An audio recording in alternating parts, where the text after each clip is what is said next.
నమస్కారం. ముక్కామలవారి మనవరాలు ఛానల్‌కి స్వాగతం. మన ఛానల్‌ని సబ్స్క్రైబ్ చేయడం మర్చిపోకండి. ఈరోజు మనం పిల్లలకి ఎంతో ఇష్టమైన బయట క్రిస్పీగా, లోపల చీజీగా ఉండే పన్నీర్ చీజ్ కట్లెట్ ఎలా చేసుకోవాలో చూద్దాం. ముందుగా ఒక బౌల్లో ఉడికించిన బంగాళదుంపను మ్యాష్ చేసుకోండి. అందులో 1 కప్పు పన్నీర్ తురుము, అలాగే సన్నగా తరిగిన ఉల్లిపాయ ముక్కలు వేసుకోండి.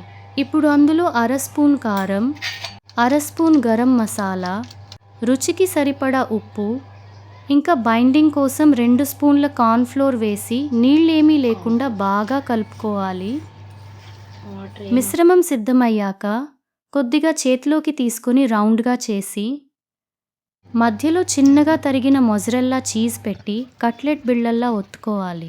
పాన్ వేడి చేసి కొద్దిగా నెయ్యి లేదా నూనె వేసి ఈ కట్లెట్స్ని మీడియం మంట మీద 2 వైపులా మంచి గోల్డెన్ కలర్ వచ్చే వరకు షాలో ఫ్రై చేసుకోవాలి. అంతే, వేడి వేడి crispy and cheesy paneer cutlets ready. పిల్లలు చాలా ఇష్టంగా తింటారు. ఈ రెసిపీ నచ్చితే లైక్ చేసి మన ఛానల్ని సబ్స్క్రైబ్ చేయండి.